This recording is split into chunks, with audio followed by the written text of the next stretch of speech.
नमस्कार, स्वागत है आप सभी का हमारे इस खास कार्यक्रम भारत ब्राजील मजबूत दोस्ती बढ़ता विश्वास। भौगोलिक दूरी भले ही हजारों किलोमीटर की हो, लेकिन भारत और ब्राजील के दिल एक ही लय में धड़कते हुए दिखाई पड़ते हैं। लोकतंत्र, विकास और वैश्विक सहयोग की लय में दो महाद्वीपों एशिया और लैटिन अमेरिका के ये दो बड़े देश आज न केवल द्विपक्षीय साझेदारी को नए आयाम दे रहे हैं, बल्कि वैश्विक मंचों पर मिलकर एक नई दुनिया की कल्पना कर रहे हैं।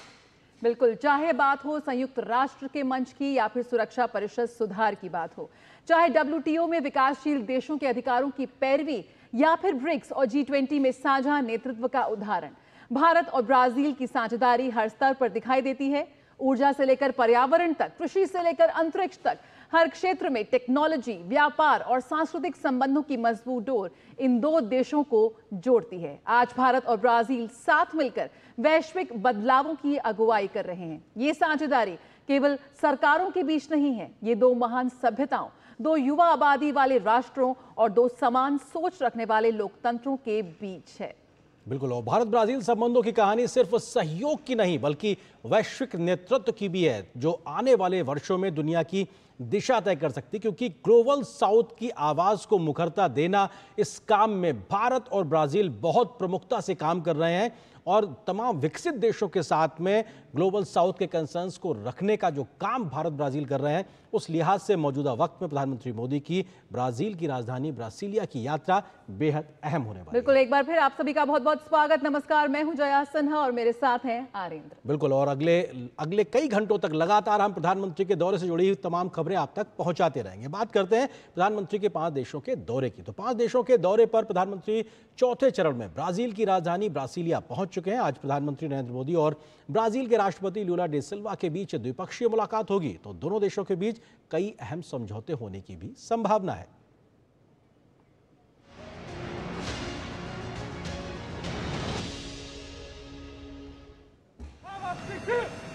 पांच देशों की यात्रा के अगले चरण में प्रधानमंत्री नरेंद्र मोदी ब्राजील की राजकीय यात्रा पर ब्रासिलिया पहुंचे।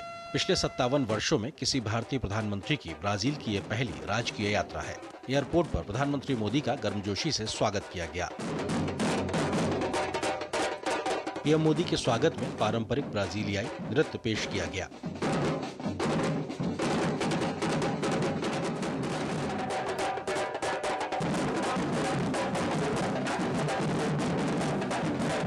बाद में पीएम मोदी होटल पहुंचे, जहां भारतवंशियों ने उनका जोरदार तरीके से स्वागत किया।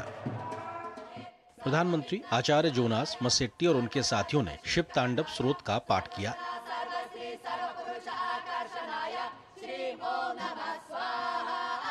साथ ही ब्राजील के अमेज़न वर्षा वनों के मूल निवासियों द्वारा स्थानीय मंत्रों का उच्चारण किया गया। भारतवंशियों ने प्रधानमंत्री मोदी से मुलाकात को ऐतिहासिक बताया। Such a deep honor and blessing, and his presence is really powerful, and it's just such a blessing to be here and such an honor that he came to visit Brazil. Modi ji, आप जुग जुग जिए, आपको लंबी उम्र मिले।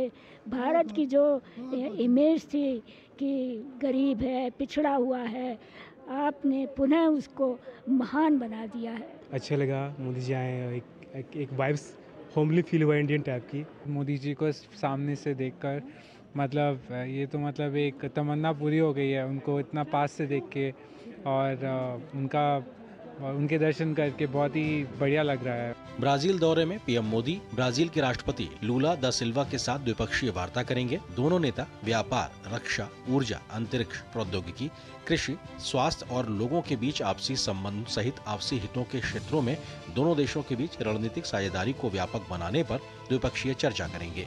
Brazil के राष्ट्राध्यक्ष के साथ जब प्रधानमंत्री नरेंद्र मोदी बैठक करेंगे, द्विपक्षीय वार्ता होगी, तो उसमें कई सारे मुद्दे हैं जिन पर चर्चा हो सकती है कि आतंकवाद पर किस तरीके से एक वैश्विक जो सहमति है उसको बनाने की दिशा में काम किया जाए, आतंकवाद पर किस तरीके से लगाम लगाई जाए। दोनों नेताओं की बातचीत के बाद दोनों देशों में 4 समझौता ज्ञापनों पर हस्ताक्षर हो सकते हैं।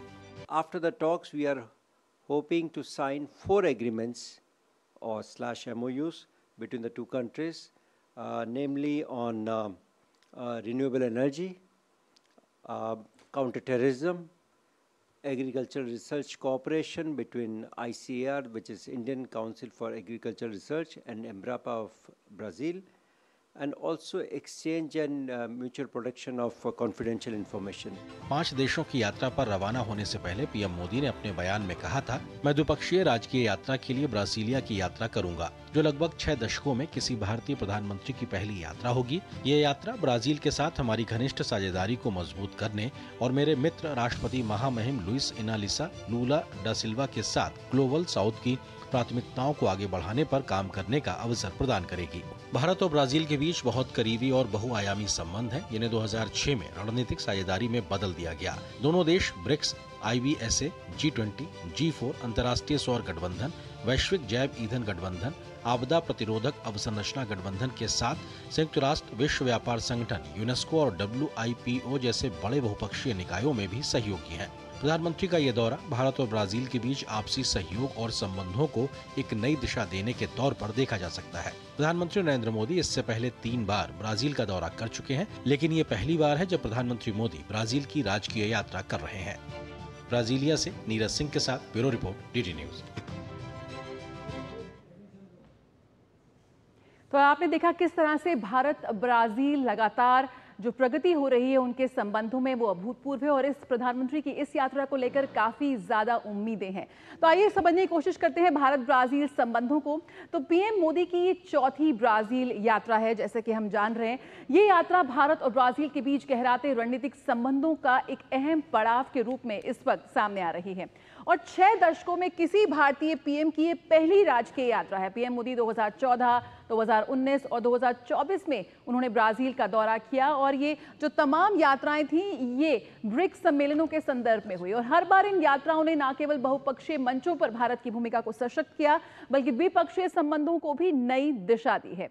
तो राष्ट्रपति लूला से उनकी मुलाकात होगी, राष्ट्रपति लूला दा सिल्वा के बीच के साथ उनकी द्विपक्षीय मुलाकात होगी और हम देख सकते हैं कैसे राष्ट्रपति लूला के बीच जो और प्रधानमंत्री नरेंद्र मोदी की जो केमिस्ट्री है, जो म्यूचुअल रिस्पेक्ट है, वो हम सभी को लगातार साफ तौर पर दिख रही है। और पीएम इस बार की जो ब्राजील यात्रा है वो राष्ट्रपति लूला के साथ द्विपक्षीय संबंधों को एक नई गति देती नजर आएगी।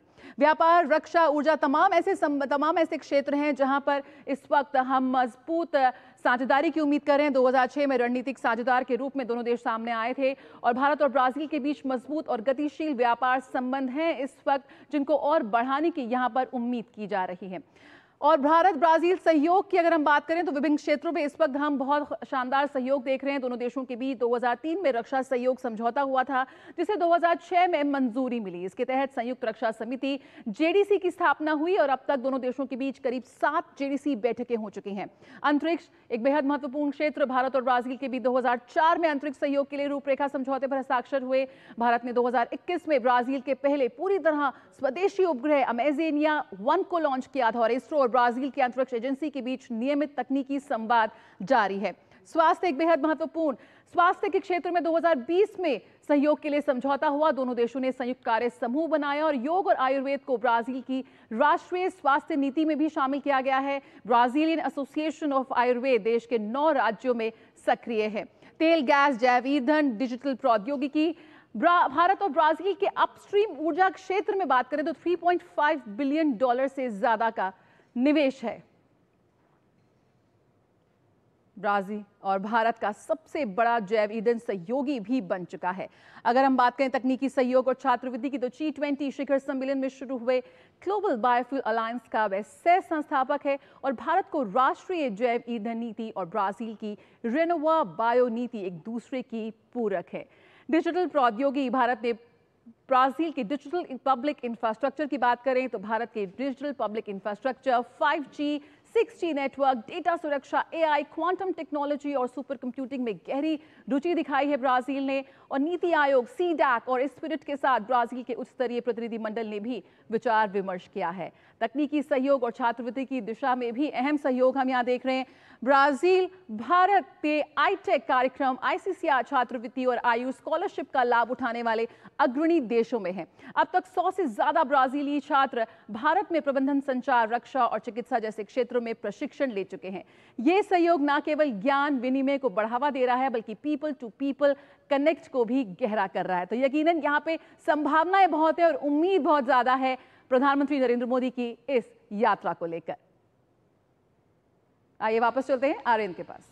शुक्रिया जय। और निश्चित तौर से आपने विस्तार से तमाम चीज़ों का जिक्र किया और कैसे समझाया कि भारत और ब्राज़ील के लिहाज से ये जो संबंध हैं बेहद गहरे हैं, उनका एक लंबा इतिहास रहा है। लेकिन मौजूदा प्रधानमंत्री नरेंद्र मोदी की जो यात्रा है, आज द्विपक्षीय राजकीय यात्रा, ये एक नया आयाम खोलती नजर आएगी, क्योंकि तमाम क्षेत्र हैं जहां पर सहयोग पहले से मौजूद है, लेकिन नए क्षेत्रों में सहयोग की एक नई बानगी देखने को मिल सकती है। और प्रधानमंत्री के मौजूदा दौरे की अब से कुछ देर बाद शुरुआत होने वाली है और आज भी कई नए समझौता ज्ञापनों पर हस्ताक्षर हो सकते हैं भारत और ब्राजील के बीच में। हम जानते हैं प्रधानमंत्री 5 देशों की राजकीय यात्रा पे हैं और इनमें से चौथा देश ब्राजील के पड़ाव पे मौजूद है और इस वक्त ब्रासीलिया में प्रधानमंत्री की मौजूदगी है। और अब से कुछ देर बाद भारत के प्रतिनिधिमंडल की ओर से प्रधानमंत्री नरेंद्र मोदी और ब्राजील के राष्ट्रपति लूला डी सिल्वा के शिष्टमंडल स्तर की बातचीत भी होगी। तमाम तस्वीरें हम आप तक लगातार पहुंचाते रहेंगे, खास मेहमानों से चर्चा भी करते रहेंगे। हमारे साथ स्टूडियो में खास मेहमान मौजूद हैं जेके त्रिपाठी जी, जो कि पूर्व वरिष्ठ राजनयिक है, हमारे साथ स्टूडियो में मौजूद हैं। सर बहुत बहुत स्वागत है हमारे साथ जुड़ने के लिए। महत्वपूर्ण चीज़ कि प्रधानमंत्री के इस पूरे दौरे का ब्राज़ील में अब द्विपक्षीय मुलाकातों के लिहाज से भारत ब्राज़ील संबंध के नज़रिए से कैसे देखा जाए और क्या एक बड़ा आयाम यहाँ से खुलता नजर आता है, क्योंकि वैसे तो 5 देश हैं लेकिन ब्राज़ील के साथ द्विपक्षीय संबंधों के मद्देनज़र कैसे देखते हैं आप इसे? देखिए, द्विपक्षीय दौरा जो हो रहा है इस समय हो रहा है जबकि विश्व में कई चीज़ें जो हैं वो अद्भुत हो रही हैं, मैं कहूँगा। हाँ, अभूतपूर्व हो रही हैं। कई जगह अशांति है, टेंशन है। ब्रिक्स को अमेरिकी राष्ट्रपति ने ब्रिक्स को कह दिया है कि एंटी अमेरिका है और ब्रिक्स की आलोचना की, ये भी कह दिया कि ब्रिक्स फेल हो गया है। कई जगह ये भी स्थिति है कि द्विपक्षीय सहयोग जो है वो तो कुछ जगहों पे ठीक हो रहा है, लेकिन मल्टीलेटरल कोऑपरेशन जो है, बहुपक्षीय सहयोग, वो नहीं हो पा रहा है। ऐसे में भारत और ब्राज़ील 2 देशों के बीच में वार्ता होना बहुत महत्वपूर्ण हो जाती है। भारत और ब्राज़ील, देखिए, दोनों देश 2010-11 के करीब तक, मतलब 14-15 साल पहले, दोनों देश की अर्थव्यवस्था तकरीबन समान थी, $1.8 ट्रिलियन। अभी भी भारत की 4 से ऊपर है, ब्राज़ील की $2.1 ट्रिलियन है। दोनों देश मिल करके $6 ट्रिलियन, यानी कि दोनों देशों को ही अगर अर्थव्यवस्था मिला दी जाए तो दुनिया की तीसरी सबसे बड़ी अर्थव्यवस्था हो जाती है। दूसरी चीज़, भारत और ब्राज़ील के बीच में संबंध काफ़ी पुराने हैं और ये संबंध न सिर्फ पोर्चुगीज़ भाषा की वजह से हैं, बल्कि ये संबंध इसलिए भी हैं कि भारत और ब्राज़ील के बीच में सांस्कृतिक आदान प्रदान होता रहा है। जी, मैं आपके दर्शकों को बताना चाहूँगा कि एक बहुत ही इंटरेस्टिंग फैक्ट है। सर, आप जब इतिहास में जाओ उससे पहले, क्योंकि आपने जिस बात से शुरुआत की कि तमाम देशों की ओर से ये अपनी सुविधानुसार या अपने इंटरेस्ट के हिसाब से कह देना कि साहब ब्रिक्स फेल हो गया है या इस प्रकार की कोई ग्रुपिंग को लेकर कई प्रकार की बात करना, लेकिन सच्चाई उससे इतर है। कम से कम हमको ये भी समझना चाहिए, ग्लोबल साउथ के इश्यूज को बहुत मजबूती से आगे रखने के लिए आज के समय में सबसे रिलेवेंस ग्रुप के तरीके से तो कह ही सकते हैं ब्रिक्स को। सर जी बिल्कुल, देखिए, भारत और ब्राज़ील ग्लोबल साउथ के बहुत प्रमुख सदस्य हैं और भारत और ब्राज़ील G20 के, ब्रिक्स के बड़े प्रमुख सदस्य भी हैं। ऐसे 2 महत्वपूर्ण देशों का एक साथ आना वो अपने आप में ही एक बहुत बड़ी घटना हो जाती है अंतर्राष्ट्रीय राजनीति के लिए। और यहाँ पर भी आप देखिए, मैं एक चीज़ बताता हूँ कि दोनों देशों के राष्ट्राध्यक्ष जो हैं, शासनाध्यक्ष जो हैं, वो उनका बड़ा करिश्माई व्यक्तित्व रहा है। प्रधानमंत्री मोदी ग्रेजुएट हैं या पोस्ट ग्रेजुएट हैं, वो पता नहीं, बहरहाल पढ़े लिखे हैं। राष्ट्रपति लूला 8वीं फेल हैं। अच्छा, लेकिन 8वीं फेल आदमी देखिए अपने देश का कितनी अच्छी तरह नेतृत्व कर रहा है और उसका व्यक्तित्व कितना करिश्माई है। मुझे याद है, मैं जब ब्राज़ील में था तो मैं लूला से मिला था जी। और उस वक्त उनसे मिलने पे लगता है कि यार ये आदमी क्या है भाई, कि ये आदमी अपने देश की नब्ज़ इतनी अच्छी तरह समझता है कि उसको और कुछ किसी को बताने की ज़रूरत नहीं पड़ती। तो ये दोनों देश के जो ये हैं राष्ट्राध्यक्ष हैं जी, ये ऐसे करें। अब देखिए, मैं जो जिस स्थिति का आपने जिक्र किया त्रिपाठी जी, बिल्कुल जिस तरह से ब्राज़ील के लिए पिछले कुछ वर्ष मुश्किलों भर रहे हैं, कुछ हमने देखा कि राष्ट्रपति लूला के आने के बाद काफ़ी सुधार के संकेत देखने को मिले। किस तरह से देखते हैं भारत के लिए ये भी एक बहुत ही अच्छा अवसर है जब ब्राजील आगे बढ़ रहा है राष्ट्रपति लूला के नेतृत्व में, उसमें एक प्रगति हो रही है, ऐसे में भारत के साथ और भी प्रगाढ़ रिश्ते और संबंध किस तरह से आप देखते हैं? राजनीतिक रूप से, आर्थिक रूप से, तकनीकी रूप से ब्राजील को तो एक मदद करने के लिए वो भी क्या, दोनों देशों के लिए एक विन विन सिचुएशन है, मतलब उस ब्राजील को भी भारत की उतनी ही जरूरत है। बिल्कुल, जो बात जया ने की उसमें छोटी सी एक चीज जोड़ दूं, अपनी बात रखिएगा कि आप जो बात कह रहे थे कि ब्राजील का नेतृत्व और भारत का नेतृत्व, दोनों नेतृत्व जमीनी लोग हैं, मतलब प्रधानमंत्री मोदी और राष्ट्रपति लूला जमीन से जुड़े हुए लोग हैं जिन्होंने उस बात को समझा है कि आखिर व्यवहारिक जरूरतें क्या है, और शायद इसीलिए वैश्विक स्तर पर भी वो व्यवहारिक समाधान दे पा रहे हैं। आप अपनी बात को पूरा करें। देखिए, मैं दो तीन छोटी चीज़ें बता दूं भारत और ब्राज़ील के बीच में। मैं कह रहा था भारत एक गोवंश का देश माना जाता है। 1896 में भारत के गुजरात के गिर से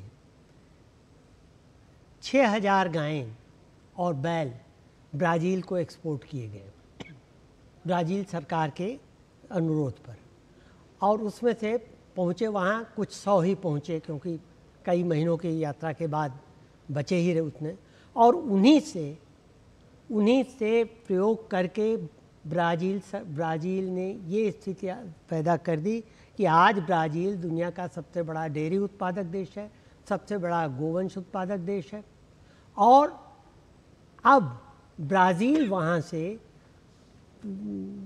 से गोवंश का वीर्य वहाँ भेज रहा है ताकि यहाँ के गिर गायों की नस्ल सुधारी जा सके। तो ये चीज़ देखिए कितनी बड़ी हो जाती। दूसरी चीज़ देखिए, ये हम अंतरिक्ष के मामले में एक दूसरे से सहयोग कर रहे हैं। आयुर्वेद के मामले में हमने 2020 में समझौता किया है। ब्राज़ील में अमेज़न जंगल में इतनी ज़्यादा जड़ी बूटियाँ हैं कि भारत वहाँ से कुछ ले सकता है। आपको शायद याद नहीं होगा, एक बोल्सा दे फेमिलिया प्रोग्राम था ब्राज़ील में जिसको भारत ने एमुलेट किया है। वो ये था कि गरीब परिवारों को हर महीने सरकार की ओर से एक अनुदान मिलेगा, एक वित्तीय सहायता मिलेगी, लेकिन उसके 3 कंडीशंस होंगे। एक तो ये कि वो परिवार वोट देते रहें, दूसरा ये कि उनके बच्चे जो हैं स्कूल जाते रहें, तीसरा ये कि स्वास्थ्य केंद्र जाते रहें, और ये सहायता सिर्फ घर की गृहिणी को मिलेगी, महिला को मिलेगी, पुरुष को नहीं, क्योंकि पुरुष शायद शराब पी करके उसको ख़त्म कर देगा। तो ये चीज़ देखिए, ये चीज़ अब भारत ने एमुलेट की है। भारत ने अपना जो प्रोग्राम शुरू किया था कुछ वर्ष पहले, काफ़ी हद तक ये इसी चीज़ के लिए था। तो ये चीज़ ले सकते हैं। बिल्कुल, तो कह सकते हैं कि जिस तरह से जिसका आपने जिक्र किया कि भारत ने भी G20 के समय से शुरुआत की, वुमेन लेड डेवलपमेंट की, तो कैसे देखते हैं भारत और ब्राज़ील इस वक्त अपनी साझी प्राथमिकताओं के साथ आगे बढ़ रहे हैं, और जिस ग्लोबल साउथ की आवाज़ को और मुखरता से रखने की बात यहाँ पर लगातार प्रधानमंत्री कह रहे हैं, तो दोनों देशों की जो साझी प्राथमिकताएं हैं वो मिलकर इस ग्लोबल साउथ की आवाज़ को और मजबूती प्रदान कर रहे हैं? जी बिल्कुल। देखिए, इनकी साझी प्राथमिकताओं में सबसे पहले है पर्यावरण की सुरक्षा। अब पर्यावरण की सुरक्षा के मामले में आप देखिए, कोई और देश भले ही धनी देश जो भी कहते रहें, लेकिन पर्यावरण की सुरक्षा के लिए जो भी फंड की ज़रूरत होगी, टेक्नोलॉजी की ज़रूरत होगी, धनी देश तो कहते हैं ठीक है टेक्नोलॉजी आप ले लीजिए, प्राइवेट सेक्टर में है, आप खरीद लीजिए, लेकिन गरीब देश खरीद नहीं पाते। भारत और ब्राज़ील ने मिल करके विश्व के पटल पे आवाज़ उठाई कि गरीब देशों को टेक्नोलॉजी मुहैया करने के लिए या ख़रीदने के लिए पैसे की ज़रूरत, इसलिए एक फ़ंड की ज़रूरत है। वो फंड स्थापित हुआ, लेकिन अभी दुर्भाग्य से पूरी तरह से संचालित नहीं हुआ। एक चीज़ ये। दूसरी चीज़, भारत और ब्राज़ील कृषि के क्षेत्र में एक दूसरे की मदद कर सकते हैं। ब्राज़ील दुनिया का सबसे बड़ा सोया उत्पादक, सबसे बड़ा चीनी उत्पादक, सबसे बड़ा कॉफ़ी उत्पादक देश है, और जबकि ब्राज़ील सिर्फ अपने कृषि योग्य ज़मीन का 22% ही इस्तेमाल करता है। ब्राज़ील के पास इतना बड़ा लौह अयस्क भंडार है कि वर्तमान मांग को देखते हुए 500 से ज़्यादा सालों तक सारे विश्व को वो लौह अयस्क सप्लाई कर सकता है।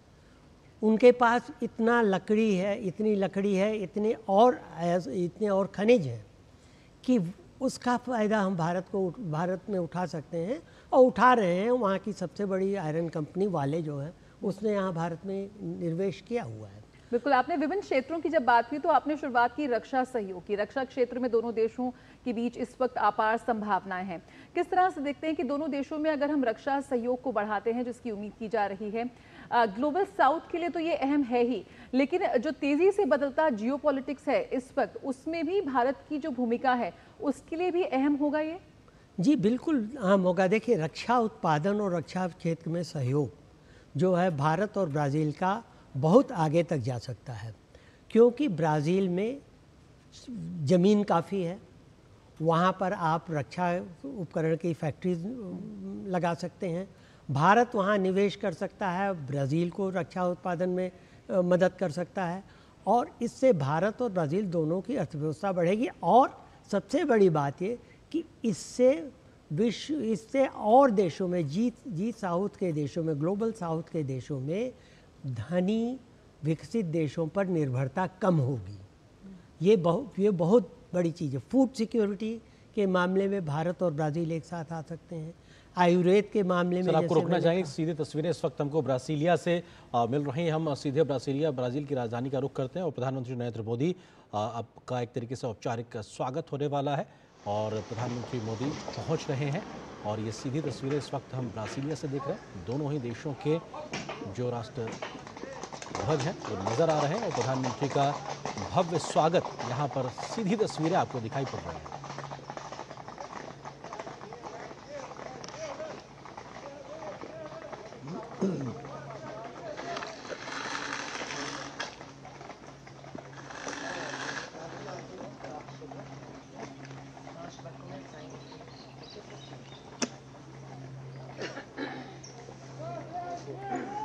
तो ये सीधी तस्वीरें ब्रासीलिया से प्रधानमंत्री नरेंद्र मोदी की मौजूदगी और प्रधानमंत्री का भव्य तरीके से स्वागत किया जा रहा है। घोड़ों के दस्तों के साथ सैनिकों का ये पूरा दस्ता, इनकी मौजूदगी और प्रधानमंत्री के कार के साथ चलना एक प्रकार से उस सम्मान को दर्शाता है जहां पे भव्य तरीके से प्रधानमंत्री का स्वागत किया जा रहा है। और प्रधानमंत्री के वाहन के साथ ये घोड़ों का जो दस्ता है सैनिकों का, और ये अपने आप में सलामी गार्ड के तहत प्रधानमंत्री को यहाँ पे भव्य स्वागत ब्रासीलिया में, क्योंकि प्रधानमंत्री अब पहुंचे हैं द्विपक्षीय एक तरीके से राजकीय यात्रा की यहाँ पे शुरुआत हो रही है ब्राज़ील के साथ में। दोनों ही देशों के झंडों के बीच में प्रधानमंत्री मोदी और ब्राज़ील के राष्ट्रपति लूला डी सिल्वा के बीच ये महत्वपूर्ण बातचीत अब शुरू होने वाली है कुछ ही देर बाद।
स्वागत हुआ है और साफ तौर से ब्राजील के राष्ट्रपति लूला दा सिल्वा ने उनकी अगवानी की है, गर्मजोशी भरी अगवानी और निश्चित तौर से बहुत भव्य तरीके से सेरेमोनियल वेलकम, जिसमें घुड़सवार दस्ता भी हमें सेना का दिखाई पड़ा और कैसे प्रधानमंत्री को एक सलामी गारद दिया गया और अपने आप में बेहद महत्वपूर्ण, क्योंकि ब्राजील और भारत दोनों ही देशों के राष्ट्रगान का भी वहां पर सुनाया गया और दोनों ही देशों के जो राष्ट्रध्वज हैं वो लहराते हुए।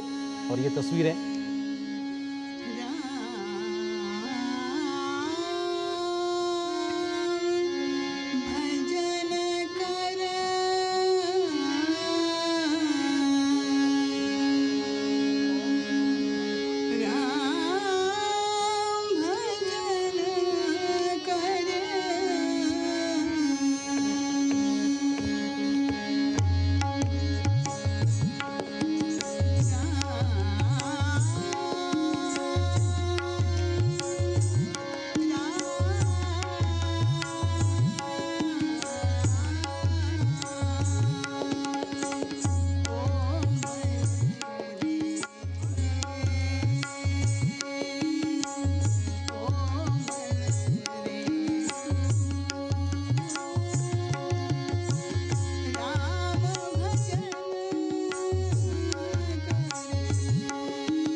Quem veio comigo fica vai comigo.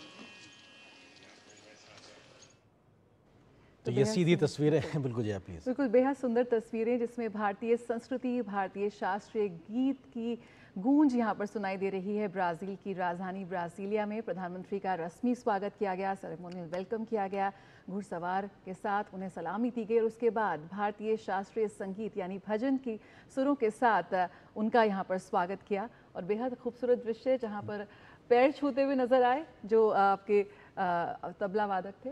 बिल्कुल, एक तरीके से भारतीय जो संस्कार है उसकी भी झलक दिखाई पड़ी, क्योंकि ये बहुत महत्वपूर्ण है कि जो होस्ट नेशन है वो तमाम चीज़ें तय करता है कि हम अपने मेहमान का कैसे स्वागत करेंगे, और उस स्वागत में इस प्रकार की चीज़ों को रखना यानी कि भारतीय भजन को वहाँ स्थान देना, ये दिखाता है कि ब्राज़ील के राष्ट्रपति और ब्राज़ील के माध्यम से भारत भारतीय संस्कृति और यहाँ के संस्कारों को लेकर प्रधानमंत्री मोदी के प्रति किस प्रकार का एक सम्मान झलकता है, और शायद यही भारतीयता है जिसकी वजह से कहा जाता है कि वसुधैव कुटुंबकम और पूरे विश्व एक परिवार के तरीके से है, एक साथ है, और इसीलिए सब जगह उस बात को स्वीकारता भी मिलती दिखाई पड़ती है। तो बेहद भव्य स्वागत की तस्वीरें हमने देखी जब प्रधानमंत्री नरेंद्र मोदी का राष्ट्रपति के पैलेस में स्वागत किया गया और घुड़सवारों का दस्ता वहां नजर आया, गार्ड ऑफ ऑनर दिया गया, दोनों ही देशों के राष्ट्रगान भी सुनाई बिल्कुल। पैलेसियो डा अल्वाराडो, ये जो ऑफिशियल रेसिडेंस है ब्राजील के प्रेसिडेंट का, यहाँ पर प्रधानमंत्री का ये भव्य स्वागत किया गया और नेशनल हिस्टोरिक हेरिटेज साइट में इसको गिना जाता है, ब्रासीलिया में स्थित है, और बेहद इसका भी अपना एक बेहद खास इतिहास है जहाँ पर प्रधानमंत्री नरेंद्र मोदी इस वक्त मौजूद हैं। और जिस तरह से दोनों देशों के बीच जो साझी प्राथमिकताएं हैं, जो दोनों शीर्ष नेताओं के बीच का जो पारस्परिक सम्मान है, एक दूसरे के प्रति जो विश्वास है, निष्ठा है, वो भी कहीं ना कहीं तस्वीरों में साफ तौर पर नजर आ रही थी। बिल्कुल, और अपने आप में हाईएस्ट लेवल का ये सम्मान कहा जाए, गार्ड ऑफ ऑनर भी कहा जा सकता है, क्योंकि ये राजकीय यात्रा है। राष्ट्रपति लूला डी सिल्वा के निमंत्रण पर प्रधानमंत्री नरेंद्र मोदी इस राजकीय यात्रा पर है, तो ये बेहद महत्वपूर्ण है। पल पल की खबरें हम आप तक लगातार पहुंचाते रहेंगे। फिलहाल एक छोटे से ब्रेक के लिए रुकते हैं।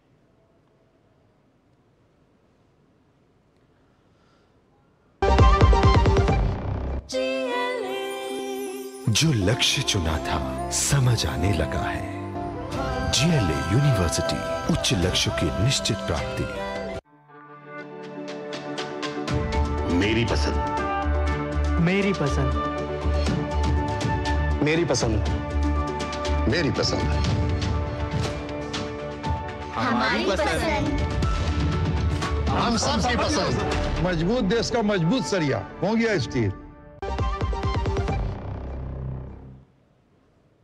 ब्रेक के बाद आपका स्वागत है इस खास कार्यक्रम में। प्रधानमंत्री नरेंद्र मोदी इस वक्त ब्राजील की राजधानी ब्रासीलिया में मौजूद हैं और अब से कुछ देर पहले उनका वहां के राष्ट्रपति भवन में भव्य तरीके से स्वागत किया गया है और हमने भारतीय संस्कारों और कहा जाए भारतीय जो सभ्यता है, संस्कृति, उसकी झलक भी देखी भजन के माध्यम से। तो ये बेहद महत्वपूर्ण था। और जय, और अपने आप में जब बायलिटरल रिलेशंस के लिहाज से जब ये शुरुआती तस्वीरें हैं तो जिसमें दोनों देशों का एक दूसरे के साथ में जुड़ाव का दिखाना, ये दिखाता है कि साहब कैसे मिलकर आगे बढ़ने को तत्पर और तैयार दिखाई पड़ रहा है। बिल्कुल, 6 दशकों में किसी भारतीय पीएम की ये पहली राजकीय यात्रा है, लेकिन इसके बावजूद दोनों देशों के रिश्तों में जो परस्पर विश्वास है, जो स्थिरता है, जो प्राथमिकताएं हैं, वो कहीं ना कहीं साफ तौर पर नजर आती हैं।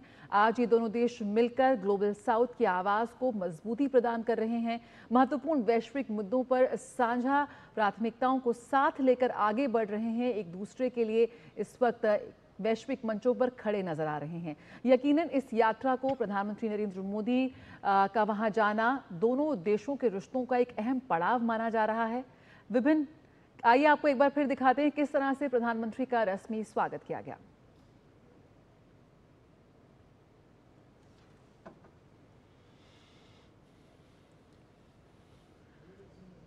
तो राष्ट्रपति लूला के साथ राष्ट्रपति लूला की खास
तो ये तस्वीरें अपने आप में प्रधानमंत्री नरेंद्र मोदी के भव्य स्वागत की, जब वो पहुंचे ब्राजील के राष्ट्रपति लूला डी सिल्वा के आमंत्रण पर, राजकीय यात्रा पर उनका एक तरीके से स्वागत किया गया, सम्मान किया गया। अपने आप में ये उच्च स्तर का, या कहा जाए सर्वोच्च स्तर का एक सम्मान के तौर पर कहा जा सकता है, जहां पर प्रधानमंत्री नरेंद्र मोदी पहुंचे और उनका भव्य तरीके से स्वागत किया गया। भारत और ब्राजील के आपसी द्विपक्षीय रिश्तों के लिहाज से, एक मजबूत कड़ी को आगे बढ़ाने के लिहाज से आज का दिन बेहद खास, बेहद अहम, क्योंकि प्रधानमंत्री कल ब्रिक्स में रियो डी जेनेरो में मौजूद थे, लेकिन आज ब्रासीलिया में मौजूदगी भारत और ब्राजील के आपसी रिश्तों को एक नया आयाम देने के लिहाज से बेहद महत्वपूर्ण है। कई क्षेत्रों में दोनों देश मिलकर बहुत महत्वपूर्ण तरीके से काम कर रहे हैं, वैश्विक मसलों पर भी मिलकर आवाज बुलंद कर रहे हैं, तमाम उन कंसर्न्स की जो ग्लोबल साउथ की मुखर आवाज के तौर पर है। और हमने देखा कि पिछले साल एक तरीके से जब G20 में भारत की अध्यक्षता थी, उसके बाद ब्राजील की अध्यक्षता आई, तो वही कमोवेश एक तरीके से जो ग्लोबल साउथ का या जो एजेंडा था जो भारत की ओर से, उसको आगे बढ़ाता हुआ ब्राजील नजर आया और वही आवाज हमें ब्रिक्स के मंच पे भी दिखाई पड़ी। तो ऐसे में भारत और ब्राजील के जो आपसी समझ की बात की जाए, बेहद खास दिखाई पड़ती है। बिल्कुल, दक्षिण अमेरिका में बात करें तो आज ब्राजील भारत का सबसे बड़ा व्यापारिक साझेदार में से एक है और व्यापार के विभिन्न क्षेत्रों में यहाँ पर अभूतपूर्व सहयोग हम देख रहे हैं, लेकिन अभी भी बहुत स्कोप है, क्षमता बहुत है। दोनों देश एक दूसरे के लिए इस वक्त काफ़ी ज़रूरतमंद है और काफ़ी अहम है और उन्हीं रिश्तों में एक नया अध्याय जोड़ती हुई नजर आएगी प्रधानमंत्री नरेंद्र मोदी की ये यात्रा। विभिन्न मंचों पे जिस तरह से प्रेसिडेंट लूला ने यहाँ पर भारत का समर्थन किया है, भारत की चिंताओं का समर्थन किया है, जाहिर है वैश्विक परिदृश्य में ये बहुत अहम हो जाता है। दोनों देशों का साथ आना ना सिर्फ ग्लोबल साउथ के लिए बहुत अहम है, बल्कि जो मौजूदा वैश्विक परिदृश्य है, जिस वक्त जो जियोपॉलिटिक्स है, इस वक्त जिसका जितना मल्टीपोलराइजेशन हम देख रहे हैं, जो ध्रुवीकरण हम देख रहे हैं, उस लिहाज से भी बेहद अहम होता है जब दो इतने बड़े देश एक साथ आते हैं। विभिन्न क्षेत्रों में, विभिन्न मंचों पर हम दोनों ही देशों का बेहद अभूतपूर्व सहयोग देख रहे हैं। किस तरह से और इसे बढ़ाया जा सकता है, बात हो अंतरिक्ष की, बात हो एनर्जी ट्रांसफर की, बात हो पीपल टू पीपल कनेक्ट की, उसी को हम देखेंगे इस बार। देखते हैं, काफ़ी उम्मीदें हैं कि किन किन क्षेत्रों में अब विभिन्न समझौतों पर हस्ताक्षर होने की उम्मीद है, किन क्षेत्रों में हम आगे बढ़ सकते हैं, उस पर भी सभी की नजरें हैं इस वक्त। बिल्कुल, और लगातार खास मेहमान भी हमारे साथ में स्टूडियो में मौजूद है। जेके त्रिपाठी जी, पूर्व वरिष्ठ राजनयिक, इसके अलावा doctor Aparajita Kashyap ji, school of international studies JNU से हमारे साथ जुड़ गई हैं। आप दोनों का बहुत बहुत स्वागत है। अपराजिता जी, अगर आपने भी तस्वीरें देखी हैं तो ये अपने आप में बेहद नए शुरुआत का एक मजबूत आधार दिखाने के लिए काफ़ी है कि जिस तरीके से प्रधानमंत्री मोदी का स्वागत हुआ है, यहाँ से दोनों देश मिलकर एक नई शुरुआत करने के लिए तत्पर, उत्सुक दिखाई पड़ रहे हैं। कैसे परिभाषित करेंगी आप? ये शुरुआत बहुत पहले हुई थी, जब 1948 में जब इंडिया का इंडिपेंडेंस की सेरेमनी हो रही थी, तो ब्राज़ीलियन एनवॉय जो चिन्हित किए गए थे वो उस सेरेमनी में प्रेजेंट थे। तो हमारा जो रिश्ता है ब्राज़ील के साथ वो काफ़ी पुराना है। हमने इसको एलिवेट किया 2006 में स्ट्रेटेजिक पार्टनरशिप के रूप में, और उसके बाद अभी जो विजुअल्स आपने दिखाए हैं तो ये हमारे रिश्तों को बहुत अपबीट दिखाते हैं, क्योंकि बहुत सारे परिप्रेक्ष्य, बहुत सारा कंड्यूसिव एनवायरनमेंट है जो हम दोनों कंट्रीज़ के लिए, या तो ब्राज़ील हो या इंडिया हो, हम लोग बहुत सिमिलर चैलेंजेस, हमारे पोटेंशियल्स, अपॉर्चुनिटीज़ बहुत सिमिलर हैं। इसलिए ये जो दौरा है प्रधानमंत्री का, ये बहुत महत्वपूर्ण होगा। बिल्कुल, हमारे साथ त्रिपाठी जी भी जुड़े हुए हैं। त्रिपाठी जी, जिस तरह से हम देख रहे हैं, विभिन्न क्षेत्रों की हम बात कर रहे हैं, ऐसे में जो तस्वीरें अभी हमने देखी, जिस तरह से भारतीय संस्कृति का एक बेहद खूबसूरत तस्वीर वहां निकल कर आई जब प्रधानमंत्री का स्वागत किया गया भारतीय शास्त्रीय संगीत से और भजन से। इस वक्त अगर हम बात करें ब्राज़ील की, तो इंडियन कम्युनिटी की, भारतवंशियों की संख्या बहुत ज़्यादा नहीं है, लेकिन स्कोप बहुत ज़्यादा है। देखिए, कुछ इस वक्त और तस्वीरें हमारे पास सीधे आ रही हैं ब्राज़ील से, और हम इन तस्वीरों को साझा करते हैं अपने दर्शकों के साथ में, जब प्रधानमंत्री नरेंद्र मोदी वहाँ पे ब्राज़ील के तमाम लोगों, जो राष्ट्रपति लूला के साथ जो शिष्टमंडल मौजूद है, उनसे उनका परिचय कराते हुए और प्रधानमंत्री सभी से मुलाकात करते हुए, ये अपने आप में जो तरीके से डेलीगेशन से परिचय कराना, ये वो इस वक्त हम तस्वीरें देख पा रहे हैं। राष्ट्रपति लूला डी सिल्वा अपने तमाम सहयोगियों के साथ प्रधानमंत्री नरेंद्र मोदी का परिचय कराते हुए, और ऐसे में ये ज़रूरी है इस बात को भी समझना कि जब आप बेहतरी से एक दूसरे को समझते हैं, उस दिशा में आगे बढ़ने के लिए ये काफ़ी महत्वपूर्ण होता है। और प्रधानमंत्री मोदी संवाद स्थापित करने की माहिर, एक तरीके से कहा जा सकता है, उनकी शख्सियत इस प्रकार की है, उनका व्यक्तित्व इस प्रकार का है कि वो संवाद करने की कला से एक तरीके से बहुत बखूबी समझते हैं और इसीलिए इस मुलाकात के मायने भी काफ़ी हैं। महज राष्ट्रपति लूला डी सिल्वा ही नहीं बल्कि तमाम उनके जो सहयोगी हैं उनके साथ भी करीबी संवाद के साथ आगे बढ़ना, उस लिहाज से ये बेहद महत्वपूर्ण मेल मुलाकातें। बिल्कुल, भारत और ब्राज़ील के बीच बेहद करीबी और बहुआयामी संबंध हैं यहाँ पर, जिन्हें 2006 में रणनीतिक साझेदारी में बदल दिया गया। और दोनों देश अगर हम बात करें तो विभिन्न अंतर्राष्ट्रीय मंचों पर बहुपक्षीय निकायों में साथ में सहयोग करते हुए नजर आते हैं। प्रधानमंत्री का ये दौरा भारत और ब्राज़ील के बीच आपसी सहयोग और संबंधों को एक नई दिशा देने के तौर पर देखा जा रहा है। इससे पहले प्रधानमंत्री 3 बार ब्राज़ील जा चुके हैं, लेकिन ये पहली बार है जब प्रधानमंत्री मोदी ब्राज़ील की राजकीय यात्रा कर रहे हैं और यही बात इस यात्रा को और भी बेहद अहम बनाती है। और इससे पहले भी हमने देखा किस प्रकार से जया भारतीय भजन के साथ वहां पर उनका स्वागत किया जाना गार्ड ऑफ ऑनर के बाद में, ये अपने आप में बेहद महत्वपूर्ण की भारतीय संस्कृति को एक तरीके से उस पूरे स्वागत के कार्यक्रम में शामिल करना, ये एक अपने आने वाले मेहमान के लिए, मित्र देश के राष्ट्र प्रमुख के लिए किस प्रकार से उस पूरी आइटनरी को बनाया है, ये अपने आप में दर्शाता है कि आप कितना समझते हैं एक दूसरे को। जिस बात का जिक्र भी हमारे मेहमान कह रहे थे कि ये बहुत दशकों पुराने संबंध हैं और बहुत गहरे संबंध हैं और शायद इसीलिए 2006 से रणनीतिक संबंधों के माध्यम से जो एक नई ऊंचाई आगे बढ़ी है उसको नया आयाम देने के लिए 6 दशक बाद पहली बार किसी भारतीय प्रधानमंत्री की भले ही यात्रा हो, लेकिन यहाँ से एक नई ऊंचाई को छूते हुए दोनों ही देशों के संबंध दिखाई पड़ेंगे। मिस्टर हमारे साथ जेके त्रिपाठी जी लगातार मौजूद है। सर, आप इन तस्वीरों को लेकर आप कुछ अगर और कुछ कहना चाहें, रखना चाहें बात तो। देखिए, भारतीय प्रधानमंत्री का राष्ट्रपति भवन में जिस तरह से भारतीय शास्त्रीय भजन के साथ स्वागत हुआ है, ये यही दिखाता है कि वहाँ के लोगों में भारत के प्रति कितनी रुचि है। मैं अपने दर्शकों को बता दूं कि पूरे लैटिन अमेरिकी क्षेत्र में, महाद्वीप में, सिर्फ ब्राज़ील में ही ऐसा देश है जहां भारतीय सांस्कृतिक संबंध परिषद के एक क्षेत्रीय सांस्कृतिक केंद्र स्थापित किया गया है। और वहां पर देखिए, वहां पर हिंदी पढ़ाई जाती है, पाक कला सिखाई जाती है, वाद्य यंत्र सिखाए जाते हैं, म्यूज़िक, गायन, और इसके साथ ही साथ वहाँ पर आपको भारतीय संस्कृति के बारे में और भी चीज़ें बताई जाती हैं। आपको ताज्जुब होगा कि मुझे एक साहब ने वहाँ पर आकर अपनी किताब भेंट की। मैं ये दिखाना चाहता हूँ कि कितनी भारत के प्रति रुचि है।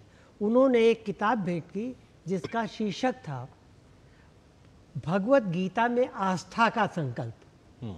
आप सोचिए, भारत में कितने लोग इतनी किताबें लिख सकते हैं, लेकिन भगवत गीता में आस्था का कॉन्सेप्ट जो है उन्होंने बताया था। तो वहाँ पर पिक्चर भारतीय वहाँ पर ब्राज़ीलियन फिल्म मेकर्स हैं जो कि भारतीय फिल्म मेकर्स के साथ जिन्होंने सहयोग किया है। ये इस क्षेत्र में बहुत बड़ी संभावना है। वहाँ इग्वासू फॉल वगैरह, अमेजोनास वगैरह, मनाउस वगैरह जगह में वहाँ पर फिल्म की शूटिंग हो सकती है। वो जो है अनएक्सप्लॉयटेड है अभी, और उसको हमने नहीं किया, हमारे फिल्म मेकर्स नहीं किया है। वो हो सकता है। मैंने बताया जैसे वहाँ एग्रीकल्चरल लैंड इतना ज़्यादा है कि वहाँ पर हमारे लोग कोऑपरेटिव फार्मिंग कर सकते हैं। इनफैक्ट 1953 में ब्राज़ीलियन सरकार ने भारतीय सरकार से अनुरोध किया था कि वहाँ कुछ भारतीय किसान भेजे जाएं जो वहाँ पर खेती करें, और दुर्भाग्यवश भारतीय सरकार ने मना कर दिया था। तो ये चीज़ें इस क्षेत्र में, कपड़े के क्षेत्र में, चमड़े के क्षेत्र में, ब्राज़ील में लेदर की यूनिवर्सिटी है जहाँ फुल प्लेस हर डिपार्टमेंट है लेदर के। आप तो सर, ये तस्वीरें जहाँ पे प्रधानमंत्री अपने डेलीगेशन से राष्ट्रपति लूला को मिलवाते हुए विदेश मंत्री, विदेश सचिव और हमारे दिनेश भाटिया, बिल्कुल, और तमाम अन्य लोग, और प्रधानमंत्री अपने जो उद्गार है मन के वो अपने तरीके से उस और ये भूतपूर्व राष्ट्रपति हैं ब्राज़ील की, जी, ब्राज़ील की पूर्व राष्ट्रपति, बिल्कुल, दिल्मा रूसेफ जी। तो एक तरीके से ये अपने आप में बेहद महत्वपूर्ण वो ब्राज़ीलियन डेलीगेशन है जिसमें तमाम बड़े लोग जो इस वक्त ब्राज़ील को एक तरीके से नेतृत्व दे रहे हैं, उनकी मौजूदगी और उनके साथ प्रधानमंत्री की मुलाकात, साथ ही साथ भारतीय शिष्टमंडल से राष्ट्रपति लूला की मुलाकात की तस्वीरें भी, जिसमें विदेश मंत्री डॉक्टर एस जयशंकर नजर आते हैं, जिसमें साथ ही साथ हमें दिखाई पड़े विदेश सचिव भी और हमारे भारतीय राजदूत के साथ अन्य लोग भी मौजूद थे। तो इन तस्वीरों, ये जो मेल मुलाकात होती है सर, ये तमाम डेलीगेशन से, ये भी बहुत मायने रखता है त्रिपाठी जी। जी बिल्कुल। देखिए, इसमें इसमें जो मुलाकातें हो रही किससे हो रही, भारतीय प्रधानमंत्री की मुलाकात जो ब्राज़ीलियन डेलीगेशन से हो रही है, उसमें देखिए ये भूतपूर्व राष्ट्रपति हैं, लूला की पूर्ववर्ती राष्ट्रपति हैं, फिर एल्सो मोरिन हैं जो कि भूतपूर्व विदेश मंत्री हैं और अभी लूला के सलाहकार हैं। फिर उसके बाद आप देखिए मेरे ख्याल से कल्चरल ये मिनिस्टर ऑफ कल्चर हैं। तो मतलब हर क्षेत्र से और हर तरह से ये एल्सो मोरिन जो भूतपूर्व विदेश मंत्री और अभी सलाहकार हैं, ऑफ कोर्स हमारे विदेश मंत्री, हमारे विदेश सचिव हैं। तो ये दिखाता है कि ब्राज़ीलियन डेलीगेशन कितना बड़ा, कितना महत्वपूर्ण होने वाला है।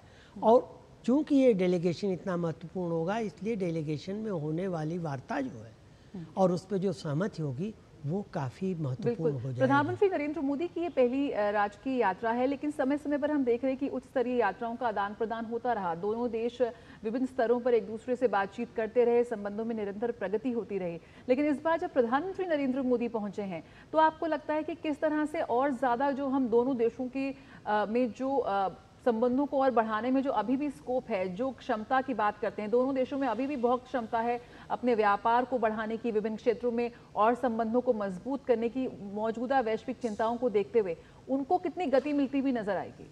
देखिए बिल्कुल कई ऐसे क्षेत्र हैं जहां अभी काम किया नहीं गया है। फिशरीज का क्षेत्र एक है, फिर क्षेत्रीय जैसे मैंने कहा फिल्म मेकिंग में कोऑपरेशन की बात हुई, एग्रीकल्चर की बात हुई, जहाँ सहयोग अभी बड़ा निम्न है। 1 या 2 इंडियन कंपनीज हैं जो कि वहाँ पे एग्रीकल्चर में काम कर रही हैं। तो ये क्षेत्र हुआ, अंतरिक्ष का क्षेत्र हुआ, डिफेंस प्रोडक्शन का क्षेत्र हुआ। पहले तो देखिए जैसा आपने सही कहा जया जी की मुलाकातें होती थी बहुपक्षीय मंचों पे, उसके बाद साइड में मुलाकातें होती थी। लेकिन ये जो है द्विपक्षीय मुलाकात है और इसमें सिर्फ दोनों पक्ष अपने एक दूसरे के लिए समर्पित होंगे, एक दूसरे के लिए बात करेंगे। ये इससे काफ़ी कुछ बड़ा निकल आने की संभावना है। पेट्रोलियम के क्षेत्र में अभी तक तो OVL ने तो कुछ खास नहीं किया है। अभी पेट्रोलियम के क्षेत्र में सिर्फ ब्राज़ील में एक ही चीज़ हुई है कि वहाँ से क्रूड ऑयल आता है और यहाँ जामनगर की अंबानी की रिफाइनरी में, रिलायंस की रिफाइनरी में रिफाइन होकर के फिर वो पेट्रोल बन के, डीजल बन के जाता है। लेकिन ब्राज़ील 80 बिलियन बैरल तेल के, क्रूड ऑयल के खजाने पे बैठा हुआ है।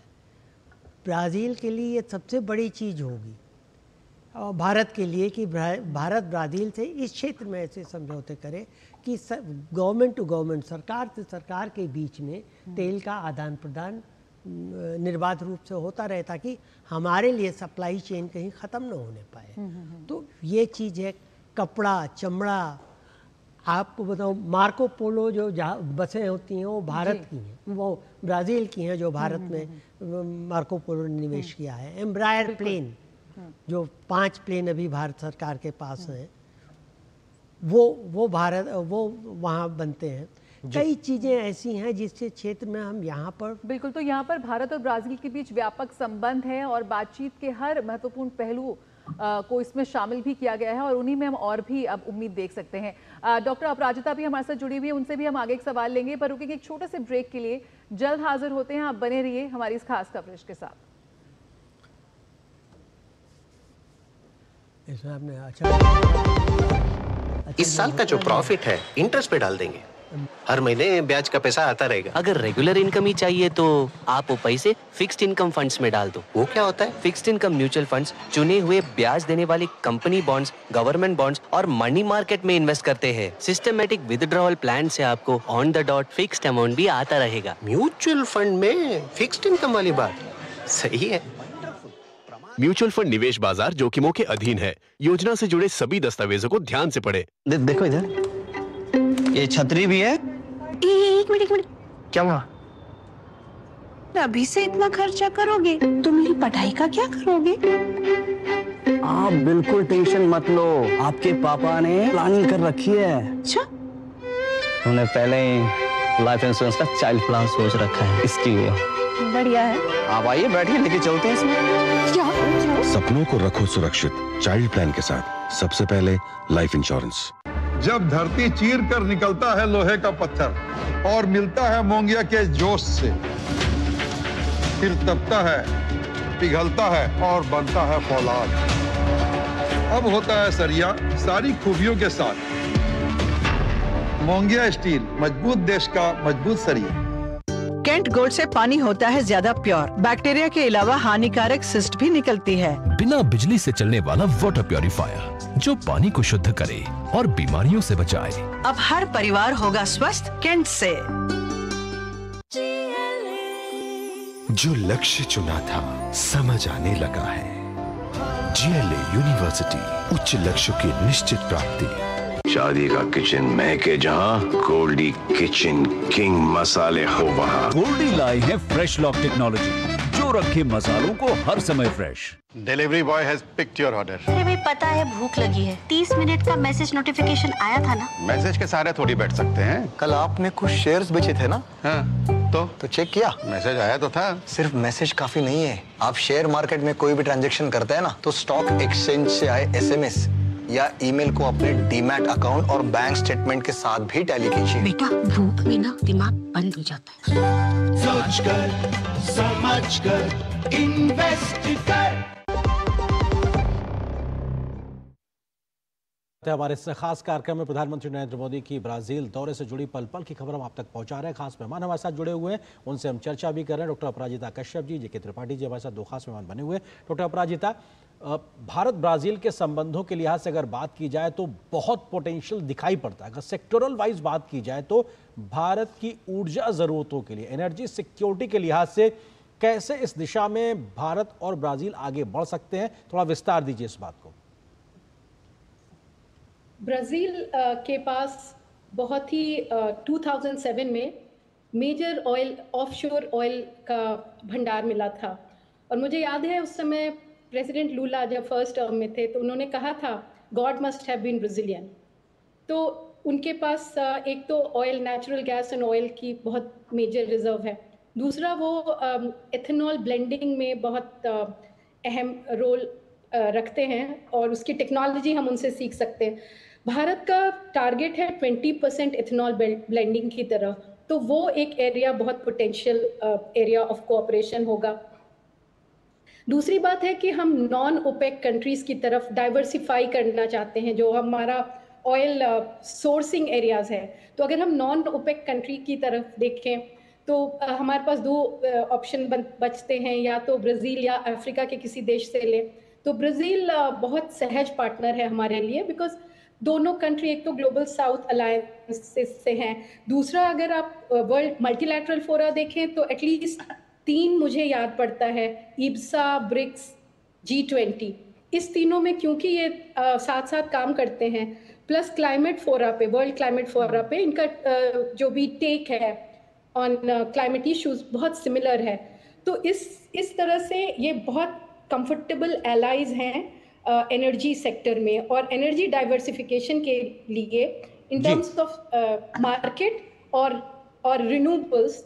ब्राज़ील हमारे लिए एक मेजर पोटेंशियल सेलर हो सकता है। जी, अब अपराजिता जी, मैं मुझे ब्रेक पे जाना, लेकिन उससे पहले एक सवाल ये कि क्या कितना ये बहुत प्रैक्टिकल होगा, कितना फिजिबल होगा कि हम अपनी एनर्जी सिक्योरिटी के लिए ब्राज़ील से, वहाँ से जो हम डिपेंडेंसी की बात कर रहे हैं, हम वहाँ से एक शुरुआत करें बड़े स्तर पे तेल को लेकर। आपको लगता है कि ये बहुत व्यवहारिक होगा? किस तरीके से इस पर हम आगे बढ़ सकते हैं? देखिए, ऐसा हो रहा है जैसे हमारे जो शिप्स जाते हैं, जो ऑर्गेनिक केमिकल या एग्रीकल्चरल प्रोडक्ट्स या फर्टिलाइज़र जो लेके जाते हैं, वो अगर वापस आए तो उनमें क्रूड्स आ सकता है। तो खाली लौटने की बजाय हम अगर उसमें कुछ लोड कर लेंगे तो वो ये पॉसिबिलिटी है और ये पॉसिबिलिटी हो रही है। दूसरा हमारा जो एरिया है जिससे हम उन लोगों के साथ कोलैबोरेट कर सकते हैं कि क्रूड, उनके पास क्रूड है और हमारे पास टेक्नोलॉजी है, ऑयल रिफाइनरी है, तो हम उस तरह से उसका वेट और वॉल्यूम कम हो सकता है, तो ट्रांसपोर्टेशन में इजी होगा। और क्योंकि ये शिप रूट यूज़ करता है तो ज़्यादा परेशानी मेरे ख्याल से नहीं होनी चाहिए। बिल्कुल। तो यहाँ पर भारत और ब्राज़ील मिलके क्या एक दक्षिण दक्षिण व्यापार मॉडल का एक नया उदाहरण पेश कर सकते हैं। इस पर हम लगातार बात करेंगे। रुकेंगे एक छोटे से ब्रेक के लिए। आप हमारे खास मेहमान बने रहिए हमारे साथ, जल्द हाजिर होते हैं। कैंट गोल्ड से पानी होता है ज्यादा प्योर